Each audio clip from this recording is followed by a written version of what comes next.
Residents have told us that law enforcement services, including prompt response times, are a high priority. I couldn't agree more. Our City Council is making sure that we are providing law enforcement with the tools they need to provide top-notch levels of service. This year, we added 2 new patrol deputies to improve response times and to aid in crime prevention efforts. We also added a commercial vehicle enforcement deputy to help keep local roadways safe and free from large and unsafe commercial vehicles. Responding to issues relating to gangs has been a big work effort over the last several months. We've taken a very aggressive approach that's led to many arrests and even the dismantling of some gangs. Because of these aggressive efforts, we have seen a reduction in graffiti-related vandalism and violent gang-related crimes and assaults. In fact, the early indication for the first 6 months of 2008 is that our efforts are paying off in a big way. Nearly every crime category is down in the city of Santa Clarita in comparison to the same time period last year. We anticipate that trend will continue throughout 2008 with our aggressive zero-tolerance gang enforcement operations plan. Violent crimes are down more than 18%, and our property protection and personal safety messages seem to be paying big dividends, as burglaries are down more than 26% and thefts are down 16%. I encourage each one of you to be involved with our local law enforcement. If you haven't checked out our award-winning sheriff's website, you should. Just about anything you want to know about law enforcement in Santa Clarita Valley is available on this site. It is scvsheriff.com and is updated several times a week. One of our most successful law enforcement programs is the City Sheriff Business Alliance program. Led by an experienced sergeant, the Business Alliance program provides our business community with their own law enforcement representative who provides specialized training, outreach information, and additional resources that aid in crime prevention for businesses. Over the next year, the program will focus on improving safety during emergencies. Old Town Newhall is one of our city's gateways and a very important part of our community. Since cityhood, millions of dollars have been invested in projects like the Jan Height Newhall Metrolink Station, the Newhall Community Center and parking area, new curbs, gutters, and sidewalks, and building facade programs, new traffic patterns and signage, as well as the Veterans Historical Plaza. This year, we are embarking upon even more public projects that will further enhance Old Town Newhall and help revitalize this important area of our city.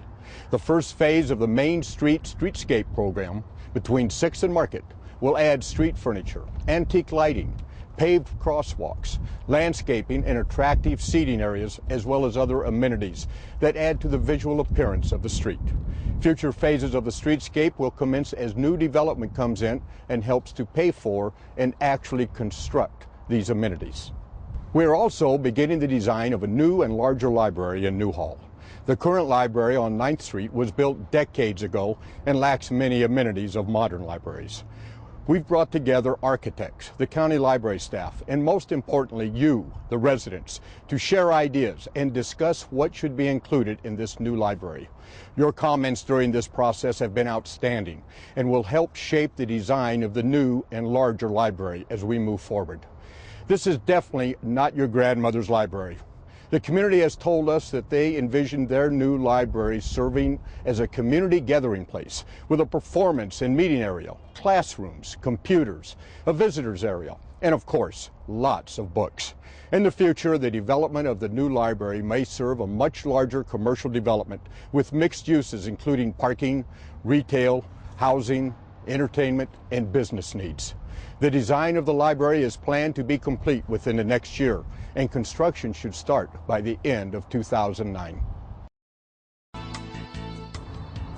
Right now, I'm standing outside the offices of Congressman Buck McKeon. Over the last several years, our city has worked closely with Congressman McKeon and his staff to prevent the siting of a large-scale mining project in Soledad Canyon. Earlier this year, the Congressman introduced H.R. 5887, a bill that is a win-win for our community. The bill calls for the trading of federal lands in Victorville that will allow the CEMEX Corporation to remain financially whole, while providing Victorville with access to property they need for economic development.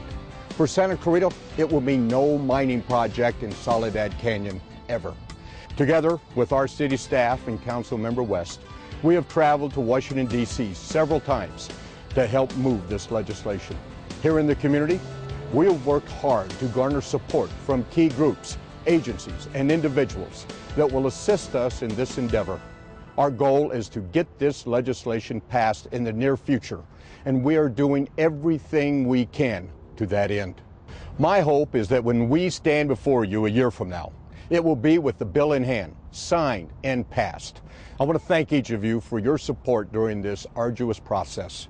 Without participation and willingness of this community working together, we would never have made it this far. I thank you.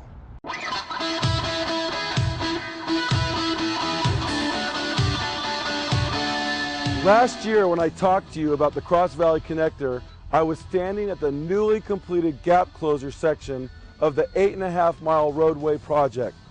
That gap closure is a section between Newhall Ranch Road that connects Interstate 5 and Highway 126 with the rest of the Cross Valley Connector. It's hard to believe, but here I am 1 year later in the final section of the east-west road corridor. I'm happy to say we're almost there. The final piece of the Cross Valley Connector will include the extension of Newhall Ranch Road east of Bouquet Canyon and a bridge over the river that will connect with Golden Valley Road. It's taken several years. When all is said and done, the $250 million project will finally be completed at the end of 2009. To get where we are today, it's taken extraordinary public and private partnerships and cooperation from every level of government and from local developers. Certainly, we would not be here today without generous support and funding garnered by our Congressman Howard Buck McKeon. He really stepped up to the plate, and it's a vital reason why we are here where we are today. Right now, I'm standing just outside the Santa Clarita city limits. Behind me, you can see a construction project that the city is the lead agency on. It's the Magic Mountain I-5 interchange and realignment at the old road. You may be wondering why the city is the lead agency on a project just outside our city limits at all. It's our goal to protect and continually improve the beauty of our city gateways and also ensure proper traffic flow. The Magic Mountain Parkway I-5 interchange is a critical entrance to our city, and proper traffic flow through this heavily traveled section of road is a vital impact on traffic for this side of town. If you regularly travel on the west side of the city, I'm sure you know what I mean. This project has actually been in the works for several years, starting with the design phase. As you can see, construction is well underway. This multi-phase construction project will provide more roadway and improve the freeway on and off ramps at Magic Mountain Parkway. Part of this project also includes a realignment of the old road, which will help improve the efficiency of the interchange. A Metro grant, developer funds from stakeholders like Newhall Land and Caltrans, as well as Los Angeles County, have helped make this construction project another example of excellent private-public partnerships. Other local business holders and stakeholders include Six Flags Magic Mountain and Hurricane Harbor. They've been key participants in this process, and we thank them for their continued support. Construction is anticipated to be completed by the end of the year 2009. You may not know it, but Santa Clarita is home to some of Los Angeles' most beloved historic movie ranches, like Disney's Golden Oak Ranch and our very own Melody Ranch motion picture studio. In fact, Santa Clarita boasts thousands of locations that are used for everything from feature films to television commercials. In the last 5 years, Santa Clarita had an estimated $88 million in economic benefit through spending by location filming in our city. Last year alone, the city's film office broke records, issuing 335 permits for filming, more than any other year since the office inception in 2002. Besides being a boon to our local economy, thousands of our Santa Clarita residents work in the television and film industry as well. What's good for the film industry is great for the city of Santa Clarita. Protecting our residents from projects that are too large or don't fit in our neighborhoods has been a focus of city councils for the past 20 years. In the early years of cityhood, there was a dump proposed in Ellesmere Canyon. The city prevented this with tremendous community support. We worked tirelessly to make sure that it never happened. More recently, we worked with Congressman McLean on legislation to prevent gravel mining in Soledad Canyon. Another such project is the Los Lomas project, which is a development just outside the city limits. In 2008, our city council approved a formal resolution opposing the Las Lomas project. Encouraged by the efforts of our coalition of opposition to the Las Lomas project, the city of Santa Clarita, among dozens of elected officials and organizations, helped the Los Angeles City Council oppose and vote against the development in a decision that effectively halted the Las Lomas project. The ever-present possibility and threat of large harmful projects is one reason the City Council remains vigilant in its role of protector of our way of life here in Santa Clarita. It's up to us as community leaders to balance the needs of businesses and our residents. One Valley, One Vision is a joint effort between the County of Los Angeles, the City of Santa Clarita, and Valley residents, as well as our businesses, to create a single vision and guidelines for future growth of the Valley, as well as preserving our natural resources. The project has included extensive public input going back to 2001, when a Valley Congress was held to create a One Valley, One Vision document of vision and guiding principles. There's still many opportunities for public input. This fall, the City and County will host another series of workshops that residents, business, as well as the entire community are encouraged to attend. In addition to fall workshops, the City and County are looking to finalize the land use map and circulate the various elements of the document. Be sure to check out One Valley, One Vision on our city's website for more opportunities to participate in this dynamic process. The city is looking forward to taking the One Valley, One Vision Joint General Plan to the Santa Clarita Planning Commission and City Council, which is hoped to be approved in the summer of 2009. Once approved, this document will provide better planning for resource management and an amazing quality of life for all those who live and work here in the Santa Clarita Valley.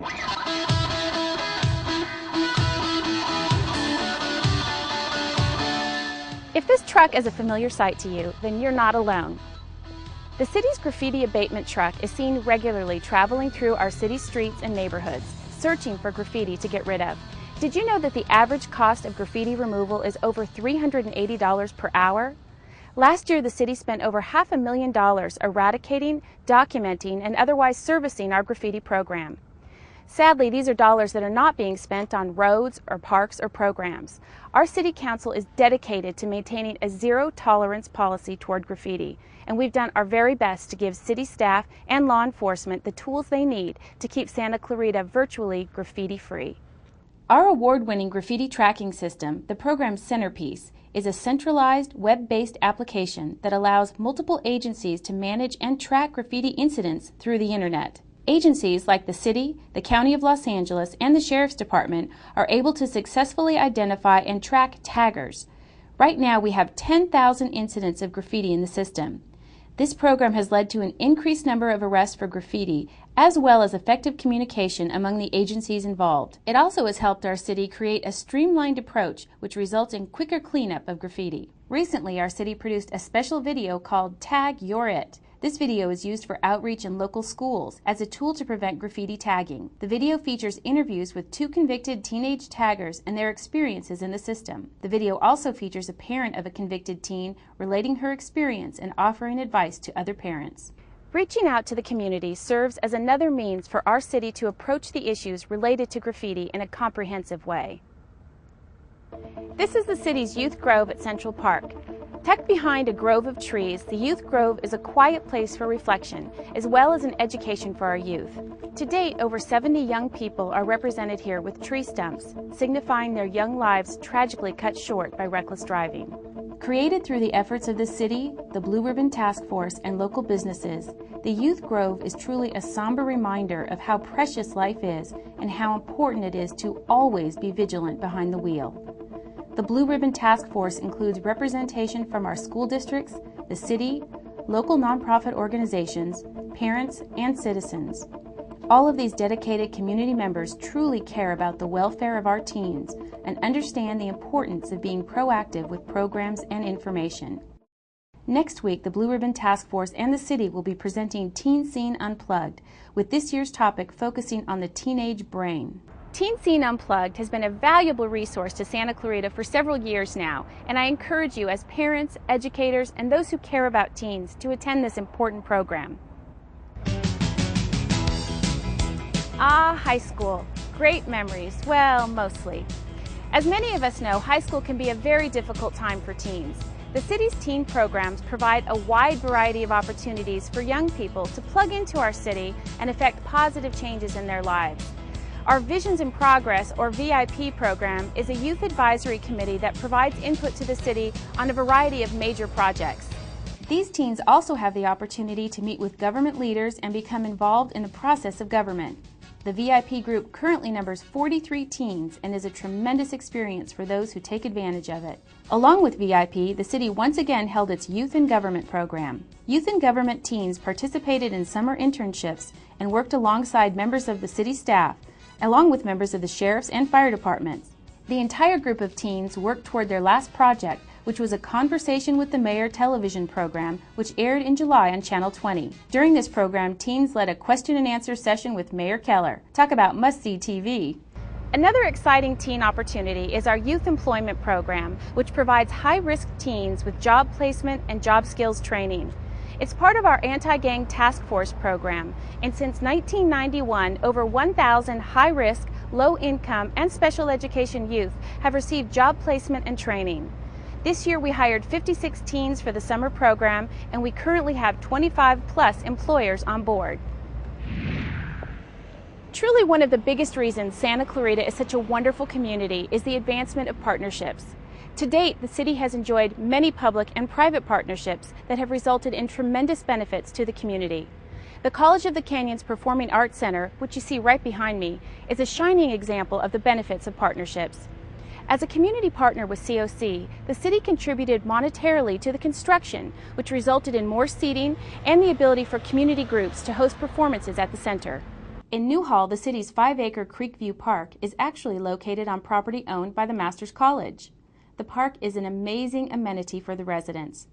As the Master's College Master Plan goes through its expansion process, the city will be receiving additional land from the college located around the park area for a trail that will provide a terrific link between the neighborhoods and the park. Central Park, which is considered by many to be the real crown jewel of our park system, is yet another excellent example of partnership. The land the park sits on is actually owned by the Castaic Lake Water Agency, who is a tremendous community partner. Additionally, many of our infrastructure projects, including the Cross Valley Connector and the expansion of the Magic Mountain I-5 interchange, wouldn't be realized without the benefit of partnerships, including those with the County of Los Angeles, Newhall Land, Metro, and Caltrans.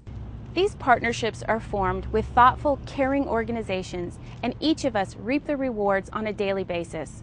But when you get right down to it, our most important partnership is with you, our citizens and community members.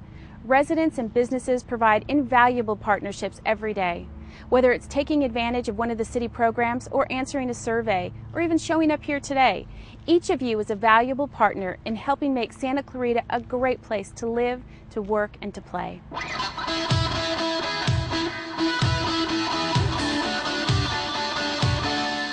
Being green is about more than just recycling. Being green means living an environmentally responsible lifestyle. For the city of Santa Clarita, it is about creating a sustainable community, maintaining practices that are healthy for the environment, and respecting our natural resources. Right now, I'm at our transit maintenance facility, and this green building utilizes several innovative features that are designed to let us operate with as little impact to the environment as possible. In fact, we've had visitors from all across the globe visit us here to learn more about the state-of-the-art green attributes that are key components of this building. Recently, the Transit Maintenance Facility was designated by the U.S. Green Building Council's Leadership in Energy and Environmental Design as an official green building with Gold LEED certification. The building has many sustainable features, including straw bale construction in the walls, which provide superior insulation and require no wood or metal studs, gypsum boards, or paint. The building also has several other features which are designed to reduce energy consumption, save water, and utilize environmentally friendly building materials. In an effort to do our part for the environment, the next 3 facilities the city will build will also be green, sustainable facilities. Sustainability is about respecting our resources and reducing our carbon footprint as a community, and we look forward to these facilities in the next few years. It's no secret that gas prices have soared, putting a tremendous financial burden on our residents and our business community. At City Hall, we've seen a dramatic rise in public transportation use. Our commuter service has seen a 15% increase, while our local service reports a 6% increase. To help residents get where they need to go, our city's transit division is working to provide new and better ways to meet these increased needs. And our transit program is adding 3 more commuter buses. This fall, we are rolling out a new and more user-friendly transit website. The new website will have a trip planner enabling the user to plug in a start and finish destination and then get exact feedback on which route and bus to take. This feature is anticipated to make taking advantage of the city's award-winning transit service easier for existing users and is hoped to raise rider levels with newcomers. The time for us as a community and society to embrace mass transit is now.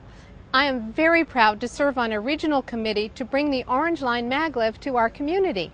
The Orange Line is a proposed commuter service that is based on magnetic levitation technology, or maglev for short. This technology is environmentally friendly and deemed to be highly efficient. It is hoped the Orange Line maglev can be in operation by 2015. This $20 billion project would cover 108 miles with stops in Palmdale, Burbank, and Orange County airports, as well as regional stops. Projects like the maglev are just one more way the city of Santa Clarita is trying to embrace sustainable and efficient ideas. What I'm holding may be a ridiculously large fake salt shaker, but hopefully it will illustrate my point. While you probably go about your daily lives without thinking much about salt, other than to season your food, locally you're likely to hear a lot more about it in the future, and it potentially could have something to do with your water bills increasing significantly. Right now, the city is working with the Los Angeles County Sanitation District to rid our community of water softeners that use salt. The salt from the softeners drains into the Santa Clara River and travels downstream to fields where it can harm crops. Ultimately, if we cannot work together to help replace these salt-dependent water softeners and reduce the levels of salt going into our water tables, far more costly solution must be found. One such solution would be to build a brine line from Santa Clarita to the ocean. If that happens, it will be on all of us to pay the bill, which will be extremely costly. It is important that we work together with our neighbors downstream and help protect the fruits and vegetables they grow by eliminating salt-based water softeners. Right now, the Sanitation District is offering an impressive rebate program to help financially compensate people for turning in their salt-based softeners. Air quality has always been a major issue for our community due to our location and proximity to the greater Los Angeles area. We are constantly working with the South Coast Air Quality Management District on air quality concerns, and together we created a sub-regional plan for our valley. Ultimately, the information in the plan will be used to help protect us from air quality concerns. Over the past decade, we have seen a vast improvement locally in our air quality, and our city will continue to work for more improvements to the air we all breathe. And speaking of partnerships, our city is working with all of our local water agencies to reduce our use of water by at least 10% this year. The city has modified its landscape design and incorporated drought-tolerant plants in all of our landscaping. This new design standard resulted in the elimination of 90% of water-draining grass in favor of drought-tolerant plants. We now require our vendors to have certified water auditors on staff, and we hold them financially accountable for overwatering areas they maintain. The city is taking several steps to reduce water and energy usage. We are using self-monitoring irrigation controllers, and flow meters help us detect problems and automatically shut off city irrigation systems if a line breaks. Our city swimming pools have been retrofitted with state-of-the-art heating and filtration systems to reduce water use and conserve energy. Other sustainable practices we use include low water drip irrigation systems in open space areas, fertilizer applied in microdoses, eliminating the need for excessive watering, and replacing older and less efficient irrigation controllers with new equipment that uses real-time weather information. At the City of Santa Clarita, we're really trying to do our part and make proper and sustainable decisions, and we challenge each one of you to do the same in your home or your business. The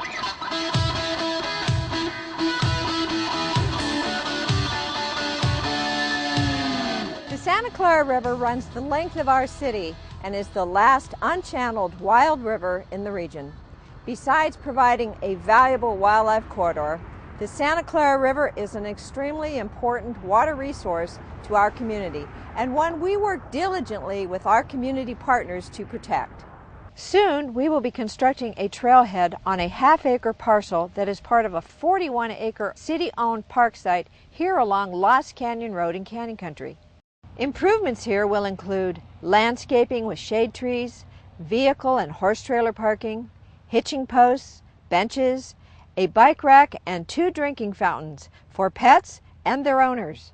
Our city's goal is to acquire an additional 92 acres adjacent to this property for river open space and the future eastward extension of the Santa Clara River Trail. We are very excited about this opportunity to provide these amenities at the eastern part of our town and anticipate construction starting later this year.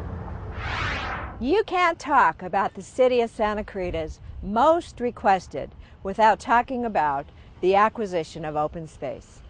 Over the last 2 years, the city has acquired and dedicated hundreds of acres of open space, which brings the total acres preserved to over 3,600 acres. Earlier this year, we dedicated 920 acres of open space in the Golden Valley area of our city. This land will remain free of development forever. With our new Open Space Preservation District, the city can purchase even more land to preserve. We look forward to partnering with agencies like the Santa Monica Mountains Conservancy to buy key parcels of open space that will help us complete an important greenbelt around our city. The greenbelt, or buffer, will provide our community with a beautiful and natural barrier for the enjoyment of future generations.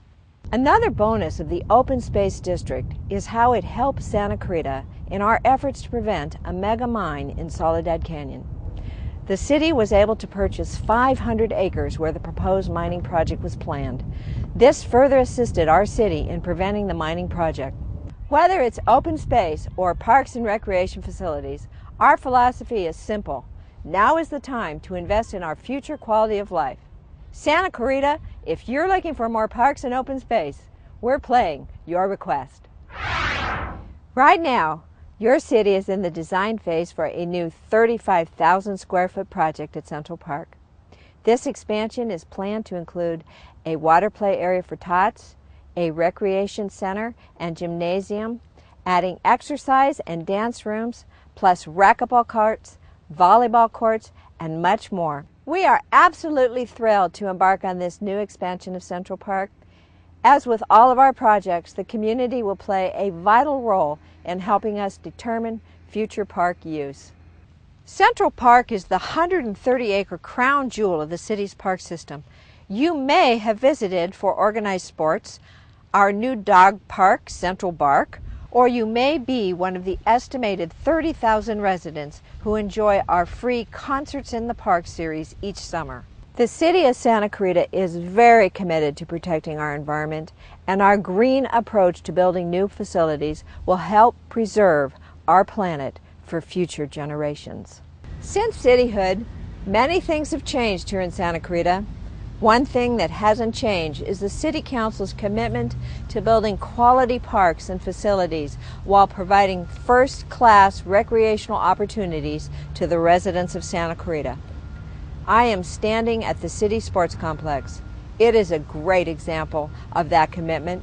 The sports complex started out as a 20-acre recreational facility.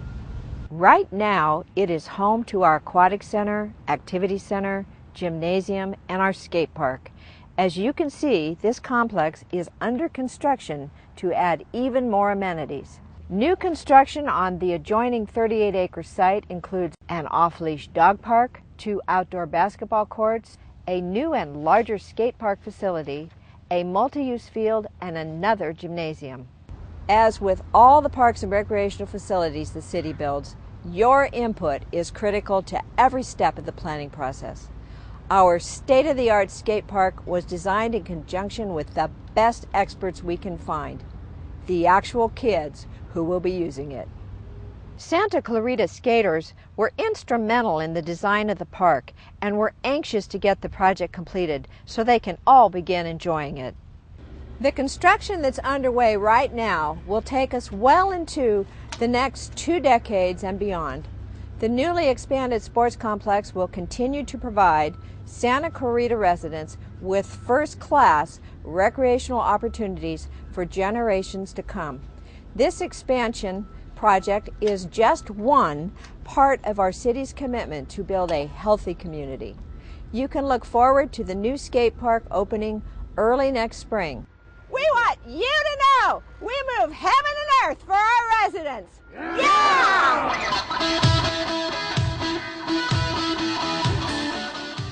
You may not know. Why can't you people realize these things? So what if I don't want to put the salt shaker down? I can't say perky or brouhaha. So how committed are you? I think I've been committed. Wait a minute, it feels so awesome. Why am I having to do it again?